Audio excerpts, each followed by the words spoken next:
Dans la section précédente, on a essayé de dénoncer les différentes méthodes de collecte. Donc, dans cette session, nous allons maintenant entrer dans le détail du fonctionnement du OneAgent. On va voir comment est-ce qu'on peut utiliser le OneAgent pour faire la collecte. Et bien évidemment, comme j'avais introduit, Dynatrace est un des gros partisans du NoOps. Donc, la philosophie du NoOps, c'est vraiment se débarrasser des opérationnels. Donc, on va voir comment, à partir du OneAgent, on va pouvoir configurer notre console Dynatrace. Rien qu'à partir du OneAgent, on le verra dans un cas d'un déploiement Kubernetes. Comment est-ce que rien qu'à partir d'un déploiement Kubernetes, on va pouvoir transférer de la configuration dans une console Dynatrace. Donc, ça, on l'a présenté dans la précédente session, donc on ne va pas revenir dessus. Le seul élément sur lequel on va faire le focus, c'est le mot simple. Pourquoi est-ce qu'on dit que le OneAgent il est simple? Évolutif, je l'ai précisé précédemment en disant que le OneAgent est capable de se mettre à jour tout seul via son cluster. Mais on va faire le focus sur le mot simple. Pourquoi est-ce qu'on dit qu'il est simple? Parce que lorsqu'on prend des outils, bon, je refais le parallèle avec Elastic, lorsque vous faites la configuration sur Elastic, le paquet d'installation des agents élastiques, que ce soit du Filebit, du Binlogbit et autres, il est standard. Donc lorsque vous le récupérez, vous l'installez, vous devez fournir une configuration. Où est-ce que j'envoie l'information? Où est-ce que quel fichier de log je dois récupérer? Donc c'est une installation qui nécessite un fichier de configuration. Le OneAgent dit qu'il est simple parce que dès que vous installez le OneAgent, il y a un seul binaire à récupérer et le binaire il est personnalisé. On le verra dans le TP comment est-ce qu'on peut récupérer le binaire. Pourquoi est-ce qu'on dit qu'il est personnalisé? Parce que lorsque vous allez récupérer le binaire, toutes les informations, la destination, les éléments à récupérer sont pré-embarqués. Donc lorsque vous récupérez, c'est un exécutable. Si vous êtes sur Windows, c'est un exé pré-embarqué avec la destination, tout ça. Donc vous le prenez et vous l'exécutez, c'est opérationnel. Vous êtes sur Linux, vous récupérez le .sh, vous le déposez sur le serveur, vous l'exécutez. Il est directement opérationnel. À la seconde où il est déployé, il peut déjà envoyer les informations vers votre cluster Dynatrace. Donc c'est pour cela qu'on dit qu'il est simple. Lorsqu'on parcourait la partie architecture, je vous ai dit qu'il est possible d'appeler l'API depuis les ActiveGate. Pourquoi est-ce que ça c'est aussi important? Lorsque vous êtes dans une entreprise qui fait de l'infrastructure as code, donc je parle du Terraform, Ansible, SourceStack et autres, vous comprenez que si vous décidez d'installer le OneAgent via ces solutions, il sera donc possible de dire à votre exécution Terraform ou Ansible ou autre. Bon, c'est vrai que Dynatrace travaille beaucoup avec Ansible, donc on va parler plus Ansible. Il est possible de dire à Ansible va récupérer les sources via l'API. Donc, il n'est pas nécessaire qu'Ansible tape directement sur l'API au niveau cluster. Il peut aussi taper au niveau de l'ActiveGate. Donc, je tape au plus près et c'est l'ActiveGate qui fait le chemin pour aller récupérer à distance. Ça aussi, c'est très important parce que ça vous permet aussi, lorsque vous passez par l'API comme ça, de gérer aussi les droits d'accès. Parce que je vous ai dit, la partie ActiveGate gérera aussi un peu de la sécurité parce qu'au niveau des tokens, il pourra vérifier les choses comme ça et rejeter les requêtes, les choses comme ça.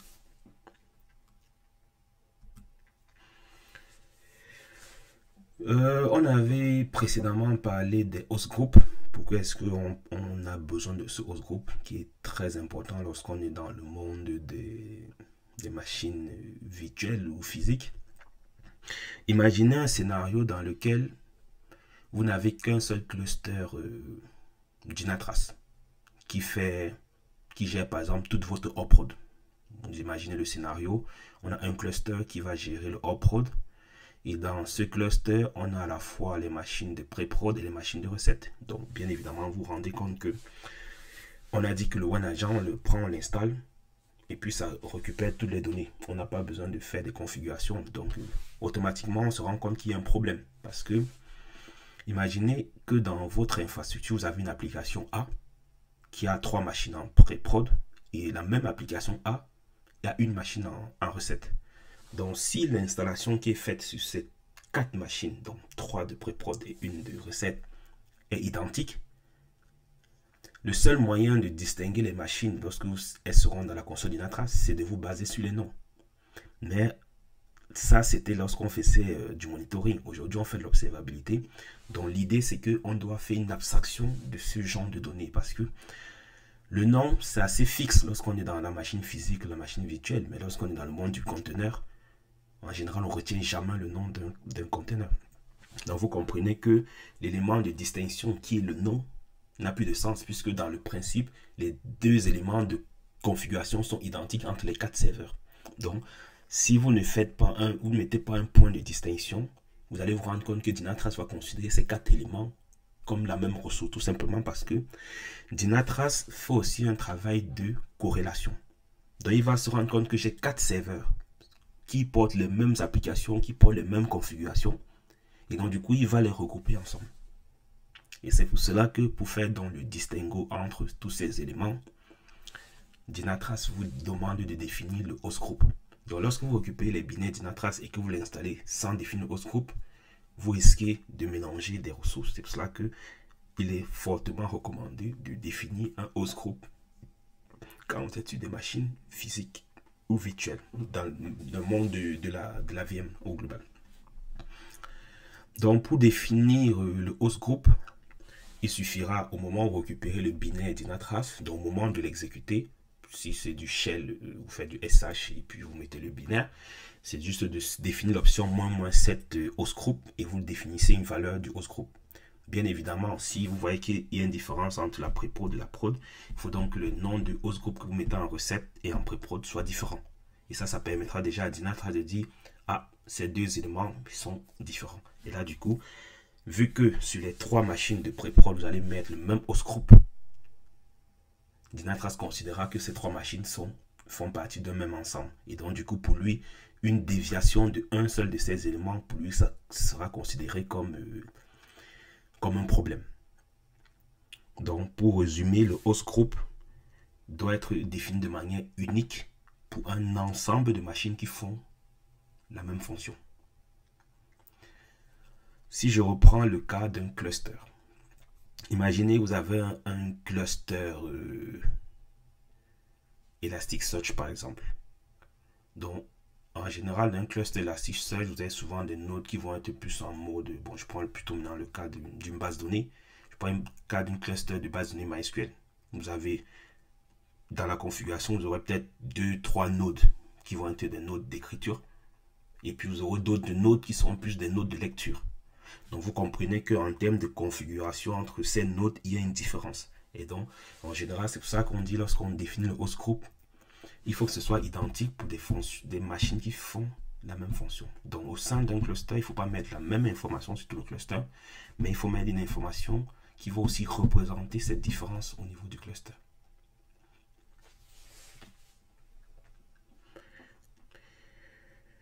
Donc, une chose aussi très importante, c'est qu'on verra plus en avant qu'il y a différentes manières d'informer Dynatrace. Parce que Dynatrace, par défaut, va faire de la corrélation. Donc, tout ce qu'il trouve qui est identique, il les mettra ensemble. Donc, du coup, Dynatrace définit un certain nombre de séparateurs qui permettra, au niveau de la console, de dire sépare cette information de cette information. Donc, l'élément de séparation prioritaire, c'est le host group. Donc, il n'y a rien qui est au-dessus du host group. Donc, dès qu'on met 2 host groups différents, 2 ressources qui ont des host groups différents ne pourront jamais être ensemble. C'est pour ça qu'on dit que le host group, c'est un séparateur prioritaire. On verra qu'il y a d'autres séparateurs, mais dès que vous définissez déjà le host group, c'est déjà un séparateur très cloisonnant. Donc, faites attention lorsque vous définissez, vous installez des machines, de bien définir les host group. Pour le cas des conteneurs, on verra que c'est un peu différent parce que le conteneur, on ne définit pas de host group pour des conteneurs. On verra qu'il y a une approche un peu différente. Mais quand vous êtes sur de la VM, de la machine physique, il faut absolument définir le host group. On verra que dans le cas des conteneurs, que c'est différent tout simplement parce que déjà la manière avec laquelle on installe donc le web agent sur un conteneur n'est pas la même manière qu'on le fait. On verra, pour ceux qui sont familiarisés dans le monde Kubernetes, on verra les opérateurs, les choses comme ça. On verra que ça implique un certain nombre de choses qui fait que le host group, on ne le fera pas lorsqu'on sera dans le monde des conteneurs. Une des choses aussi que le host group va vous permettre, on a vu ça dans la vidéo précédente, c'est, on avait dit que lorsqu'on définit, on teste le OneAgent Ingest API, on avait dit il fallait activer. Donc, on fait des modifications de masse. Donc, on peut dire, je l'active au niveau de tout mon environnement. Donc, je modifie tout mon environnement. Je peux l'activer au niveau de mon host et je peux l'activer désormais au niveau d'un host group.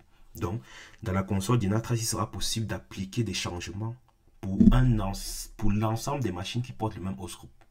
Donc, c'est pour ça qu'on dit que ça permet aussi la modification de masse.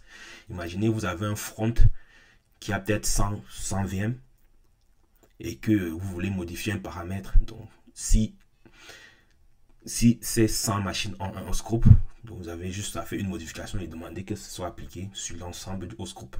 Alors que s'il n'y a pas de host group, vous devez vous taper machine par machine. On verra aussi que le host group va être utilisé pour de la gestion de tags et aussi dans la gestion des management zones. Pour rappel, les tags, lorsqu'on les a vus, on nous a dit que ce sont des petites étiquettes que vous mettez sur vos éléments. Donc, il est possible de dire à Dynatrace, dans mon host group, identifier un bout de section et tu en fais de ça un tag. Et derrière, on pourra filtrer. J'ai aussi parlé de la notion de management zone qui va vous permettre de regrouper les applications par projet, par équipe, au sein d'un même tenant.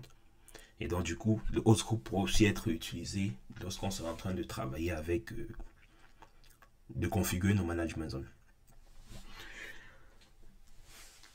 En vert, il y a un ensemble d'éléments qui ont été listés, qui sont souvent les éléments à prendre en compte dans la construction du host group. En général, on dit c'est bien de prendre en compte l'environnement parce que si je reviens sur notre exemple, on a un cluster Dynatrace de hors prod, donc du coup il y a pré-prod et recette intégration dans le même cluster. Donc vous comprenez que le host group doit porter l'environnement, sinon vous allez mélanger les host group de recette de ceux de pré-prod. Donc c'est pour ça qu'on dit dans le nom du host group, il faut un moment faire apparaître l'environnement. Dans le nom du host group, c'est par un moment bien de faire apparaître l'application. Ça permet de dire ça c'est l'application A, ça c'est l'application B. Dans le host group, c'est souvent bien aussi de distinguer la technologie et la fonction. Pour la technologie et la fonction, c'est un peu facultatif parce que ça déjà Dynatrace l'identifiera la technologie et la fonction tout seul. Mais l'environnement et l'application, c'est ceux qui sont fortement recommandés. Mais plus votre host group est clair, le plus important, c'est que ce soit clair entre vos équipes pour qu'il n'y ait pas de confusion possible entre applications, entre environnements. Mais le plus important, c'est que vous vous retrouvez. Dans ce qui est aussi fait, on verra ça plus tard, c'est que lorsqu'on construit le host group comme ça, souvent ce qui est fait dans les entreprises, c'est qu'on utilise des séparateurs. Donc on dit peut-être c'est eux. Pour dire environnement, on met un underscore, on met le nom de l'environnement. On met un A, on dit underscore, c'est le nom de l'application. Ça, c'est une méthode de faire. Ça permettra que lorsqu'on définit ce host group de cette manière, dans Dynatrace, ce host group avec des expressions régulières, on pourra les découper et identifier ces briques d'informations et pouvoir, par exemple, attribuer ça à des tags. Ça, c'est une méthode de faire, c'est une manière de faire. Mais on verra que c'est plus la méthode qui est très utilisée tout simplement parce que même depuis l'installation du OneAgent, il est possible de définir des tags. Donc, si c'est pour refaire ce découpage pour que on puisse le redécouper dans la console pour en déduire des tags, ça n'a plus d'intérêt puisque depuis le OneAgent, vous pouvez déjà définir des tags. Donc, vous avez deux méthodes pour envoyer des tags depuis le OneAgent. Soit vous faites ça, vous mettez dans host group et vous le découpez le host group, soit vous faites des host groups simples et dans l'installation du OneAgent, vous ajoutez l'information pour dire rajoute-moi ça comme tags. Donc, c'est les choses qu'on va voir. Donc, on a vu le host group, donc c'était moins sort host group, qui est l'option minimale. Aujourd'hui, quand on installe un OneAgent sur une VM machine physique, c'est l'option minimale à définir. Il faut au moins définir le host group. Après, il y a plein d'autres options, mais comme je l'ai dit, lorsque vous allez récupérer le binaire, en général, on récupère le binaire sur le cluster ou sur le tenant sur lequel il doit être installé. Et donc, du coup, quand vous le récupérez sur le tenant, en général, toutes les informations sont déjà enregistrées. Donc, si vous avez, par exemple, dans une souscription managée et que vous avez, par exemple, deux environnements, donc, comme pour rappel, les environnements qu'on parle d'environnement dans Dynatrace, c'est les tenants. Donc, vous avez deux tenants au niveau du même cluster.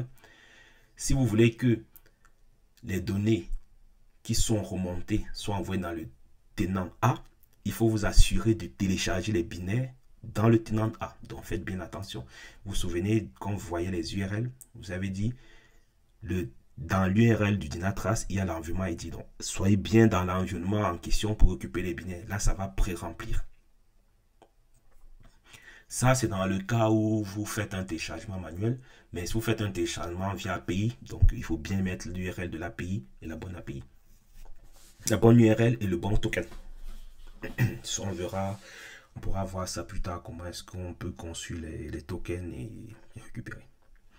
Donc, vous voyez ici, on a par exemple le -- serveur.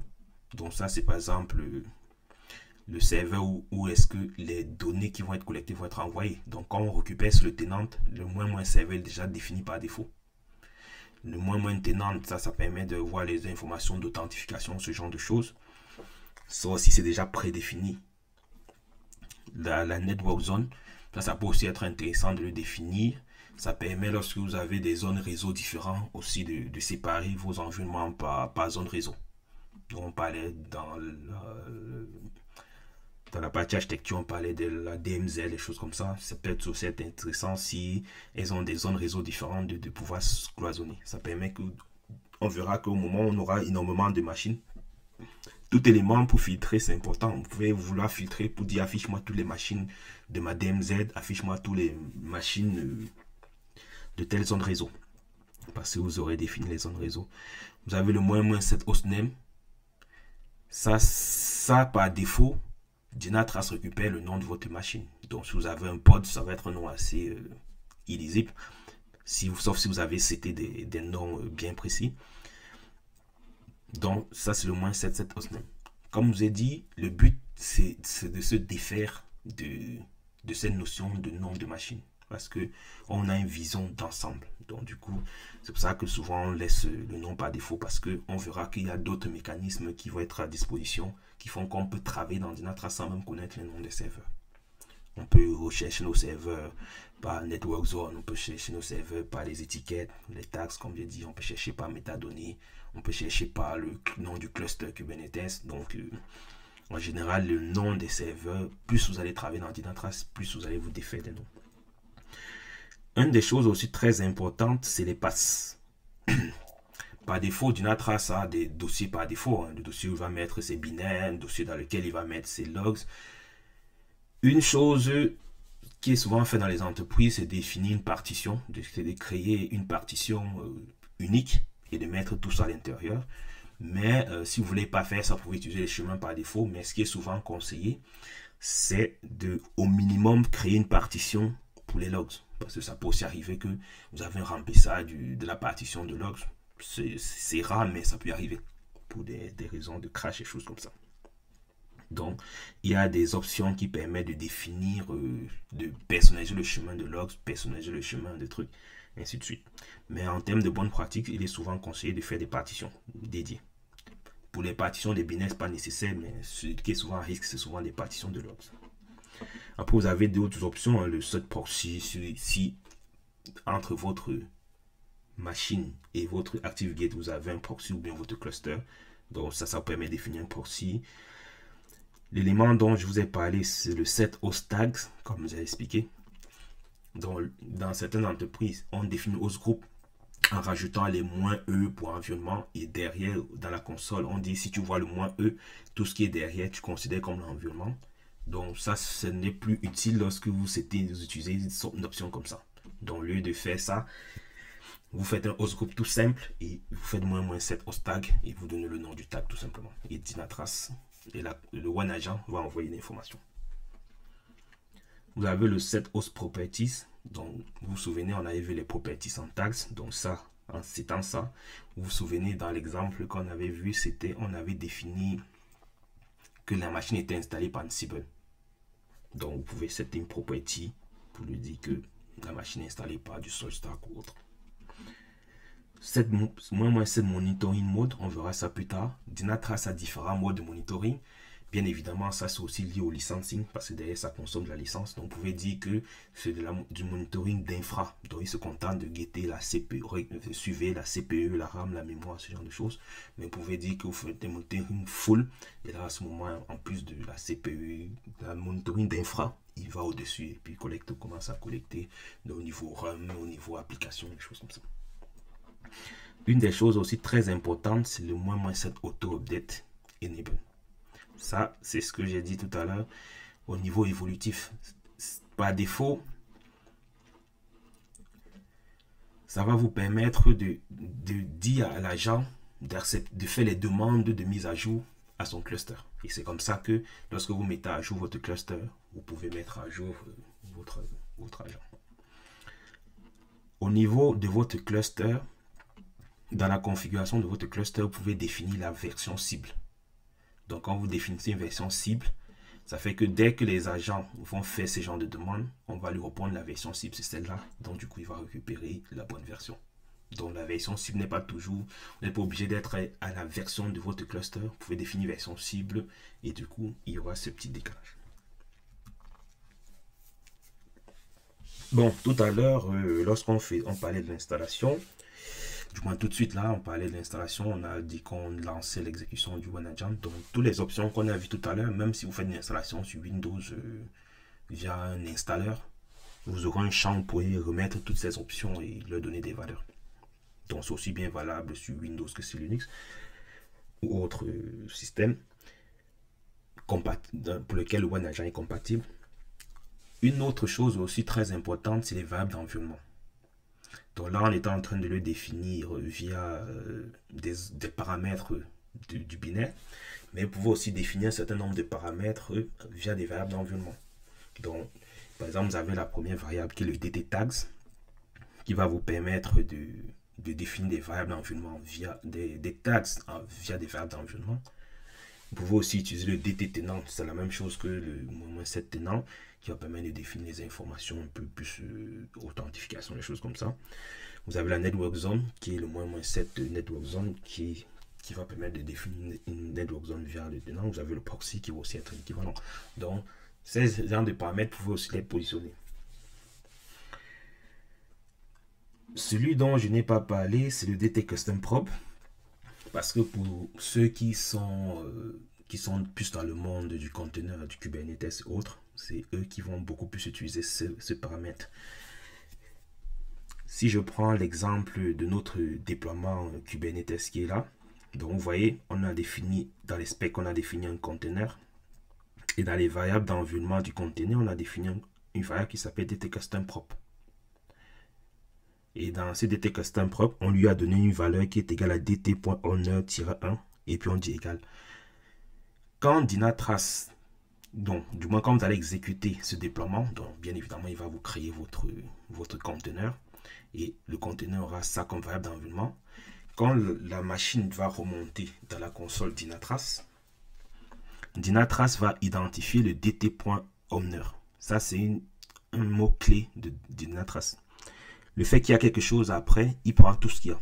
Donc, le fait qu'il y ait -1, on pourra faire -2, -3. Donc, il va identifier ça. Il va comprendre qu'on est en train de définir le propriétaire de l'élément.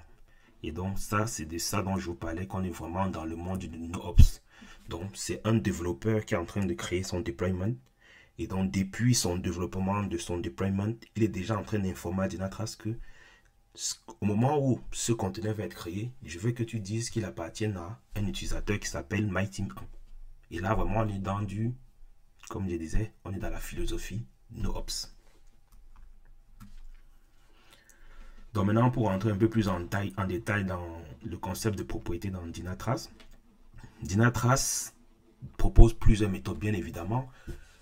Pour ceux qui ne veulent pas faire du NoOps, dans la console Dynatrace, vous pouvez aussi affecter, vous allez vous prendre une ressource et vous dites que je t'affecte tel propriétaire. Mais pour ceux qui veulent être dans la philosophie NoOps, donc si je reviens sur notre exemple précédent, donc Dynatrace nous dit on a deux méthodes. Soit on passe par la configuration et les métadonnées, soit on passe par les tags. Mais la méthode recommandée par Dynatrace, c'est configuration et métadonnées.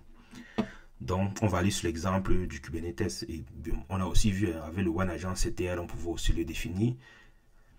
Le OneAgent-CTL, lorsque vous installez le binaire, on n'a pas parlé. Lorsque vous installez le binaire, OneAgent, il crée le service. Le OneAgent-CTL, on va dire que c'est la command line qui va vous permettre de reconfigurer votre OneAgent. Donc, je prends le cas où vous avez installé le OneAgent, vous avez c'était un host group. Et qu'en cours de route, vous décidez que non, le host group, finalement, c'était l'application. Vous avez mis l'application 1, mais en fait, c'était l'application 2. Donc, au lieu de réinstaller, vous allez utiliser le OneAgent-CTL et vous allez resetter la valeur du host group et il va aller réécraser la valeur. À côté de ça, particulièrement lorsque vous travaillez avec les propriétaires, vous pouvez utiliser le fichier host custom property qui est dans le fichier qui est dans l'emplacement par défaut, dans lequel c'est un fichier en ce moment, vous pouvez ouvrir le fichier et le modifier à l'intérieur. Donc vous avez ces deux méthodes. Où vous avez les verbes d'environnement qu'on a vu précédemment. Bon, on va un peu revenir sur notre cas Kubernetes. Donc on revient sur notre cas. Donc vous voyez, on a en termes de kind, on est sur du deployment. On avait défini variable d'environnement dit custom propre. Donc maintenant, vous voyez, on va aller un peu plus loin. Vous voyez, imaginez ce projet s'il est fait dans une entreprise dans laquelle il y a une Digital Factory. Je prends le cas de la Digital Factory, qui est par exemple là rien que pour construire les images, s'assurer de la sécurité des images. Donc je vais dire, quand je parle des images, je parle du socle de base. Ils sont là pour s'assurer que lorsqu'on a besoin d'une image Docker Alpine, qu'elle soit toujours la plus sécure possible. Et donc du coup, les équipes projet l'utilisent comme from. Donc vous voyez qu'on se retrouve dans un scénario dans lequel il y a deux responsables. Donc lorsqu'on va créer un conteneur, on se retrouve avec deux responsables. Il y a quelqu'un qui a créé l'image, il y a quelqu'un qui est venu utiliser l'image. Donc du coup, il faut que s'il y a un problème, qu'on sache toutes les personnes qui interviennent dessus. Donc vous voyez que on aura deux propriétaires. Il y a le propriétaire, dont l'équipe de la Digital Factory qui a conçu les images. Et à côté de ça, on aura aussi l'équipe projet qui est venue charger son application dans le produit. Donc, une des choses déjà, au niveau, vous voyez ici, au niveau de notre conteneur, on lui a déjà dit, au niveau du conteneur, ça va appartenir à MyTeam 1. Mais vous voyez, on peut encore au niveau maintenant des labels, on peut définir des labels où on redéfinit encore dt.owner. Je vous ai dit, dès que Dynatrace, on verra ça plus tard dans la console, dt.owner, ça c'est des mots-clés que Dynatrace reconnaît par défaut. On verra qu'il y a deux et vous pouvez définir les vôtres. Donc soit vous les définissez pas, vous utilisez ceux par défaut. Et donc du coup, Dynatrace reconnaîtra que j'ai affecté les utilisateurs. Donc soit vous pouvez le faire via des variables d'environnement comme ça. Et là, je l'affecte à mon conteneur. Soit vous pouvez faire au niveau global. Et là, du coup, vous le faites via des labels. Donc ici, je définis via des labels ou directement au niveau des métadonnées, même de mon déploiement, je définis des labels. Et donc, c'est comme ça que Dynatrace, de petit à petit, commence à introduire du NoOps. Parce que depuis le dev, on est en train de configurer la console Dynatrace. On sait que quand l'élément va être démarré et qui va être créé, on sait à qui il va être affecté.